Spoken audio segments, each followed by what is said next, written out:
Oh boy, minions with ring man down is absolutely broken. A few moments later. Guys, I have seen a lot of cheesy setups, but this one, Lilith will have more issues than your ex-girlfriend for sure. Uncle Butcher in the building with another barbecue chicken setup. In this one, we gonna exploit Ring of Mandeln with Bone Prison and Lucky Hits, because this setup can basically one-tap bosses if properly stacked. If you love cheesy builds that can save ton of time and nerfs for you, then this will be perfect for you. But if you're sweaty, try harder, maybe this will trigger you, because I mean, this setup will make Diablo 4 super easy, and you can pretty much have finally some fun. I mean, but still, it's kinda bug/exploit, but if you need help, I can recommend you for GM. These guys are the best boosters out there. With my promo code, you will have 5% discount. So if you don't have time for grind, hit them up and use my promo code. And without wasting your precious time at all, let's dive into this one. But guys, be careful, pay attention, because we have a lot to cover here. So buckle up, be ready to start. On our helm, we will use cooldown reduction, total armor, maximum health, and all stats. Although I would replace all stats with intelligence boost. It is what it is. All stats will work just fine for our Paragon board, but intelligence would give us a little bit more DPS. On our chest plate though, we need physical damage, maximum health, damage reduction from distant enemies. Actually, I would reroll damage reduction from distant enemies with maybe extra maximum health or armor. But their reroll costs are kinda ridiculous. I have 10 mil per one reroll to pay. It's absolutely goddamn shit show. I don't have such I'm broke in this game. Anyways, on the gloves you need critical strike chance, lucky hit chance, all stats, and intelligence. Perfect gloves. And as aspect, we're gonna roll here we're gonna deal more damage basically by standing in one spot. On the pants, this is our best defensive gear piece in this setup. We will have everywhere damage reduction and maximum health. Maybe I would reroll damage reduction for extra armor, simple damage reduction, because you can stack damage from distance and damage reduction from close enemies much better or much higher rolls. For the boots though, you need fortified generation, movement speed, corpse tendrils boost. Everything is really self-explanatory, and I think everybody's using speed on the boots. On the wand, you need all stats, intelligence, vulnerable damage, and crit damage, and we're gonna deal more damage with our aspect when we will have barrier. Keep in mind that we have also aspect which give us barrier when we are using Bone Storm. So we are dealing tons of damage. You are sitting still, activating Bone Storm, boom, you have tons and tons of DPS. Well, yes, I have better piece in my stash, but I don't have good aspect to roll on it, so I'm kinda stuck with this one. Yeah, it is what it is. Cooldown reduction is absolutely must have on your necklace.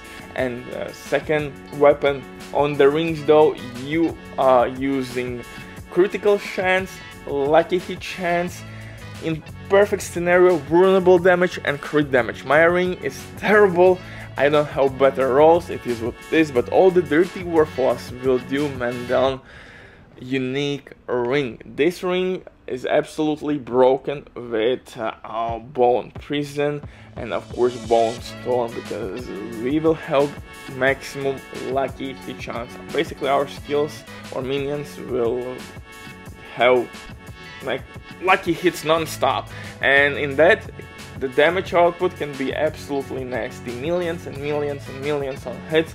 So it's kinda cheesy, yes I know, but it's extremely effective setup, man. It can take out Lilith really easily. You are kinda tanky. If you are set properly, you have Drink and Potion, which will increase your crit chance and crit damage, or simply crit damage. It's game over.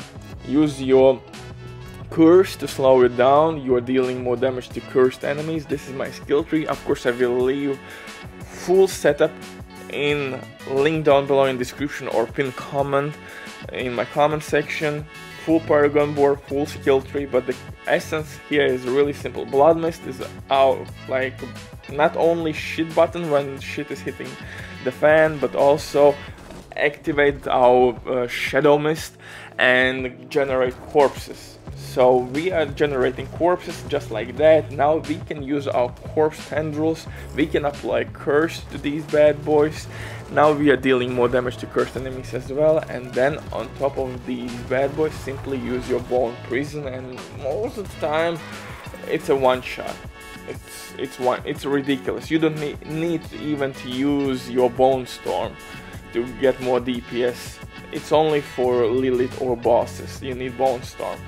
So like I said, the cycle of the skills is really simple. You are getting into the action by using your Blood Mist. You are generating all over the place the dark pool of shadow, also corpses. Now you can use your corpse tendrils to pull all enemies together. Boom, you pulled everyone. You can use a curse to slow them down, and then use bone prison. Make sure that you have minions around you, and that's pretty much game over. If you need barrier, if you have to fight enemy, tough enemy, boss, you name it, then use bone prison as well. In terms of my Paragon board, it's kinda interesting, but shit is expensive to reroll Paragon board or play with it. Oh my goodness, I spent on this setup like 16 mil gold easily. It's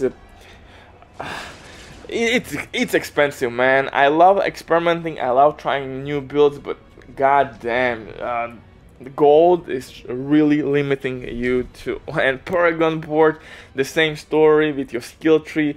To reroll your skill tree, it will take like 3-4 million gold. I mean, Paragon board itself will take somewhere around 17 million, maybe 18 million to reroll full Paragon board into the new setup.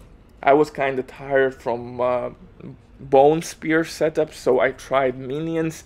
Well, technically it's not a minion setup. We need only minions to proc that lucky hit chance and Ring of Mandel. I mean, it's broken mechanic, it's still not fixed, and it can easily one-tap enemies. By using corpses, you will receive increased damage output.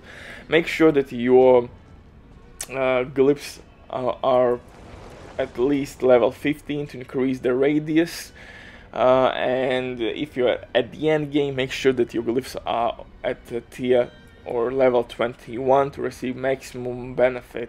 I think that's priority number one. Once you reach level 50 and you unlock all the nightmare dungeons, all the main damage will come from your Paragon board. Yeah, gear is nice, but Paragon board is where all the magic happens. You need to maximize your glyphs at level 21, and most importantly, meet the requirements. And I am almost meeting all the requirements except this one. I need a little bit of dexterity, or at least one attribute boost, or all stats attribute boost. So I will definitely hit all the check marks in the setup Paragon board. My glyphs, you can see I'm showing everything you want, or all which boards I'm using. But like I said, detailed description with full setup, with full Paragon board will be down below. Butcher Mic, bye.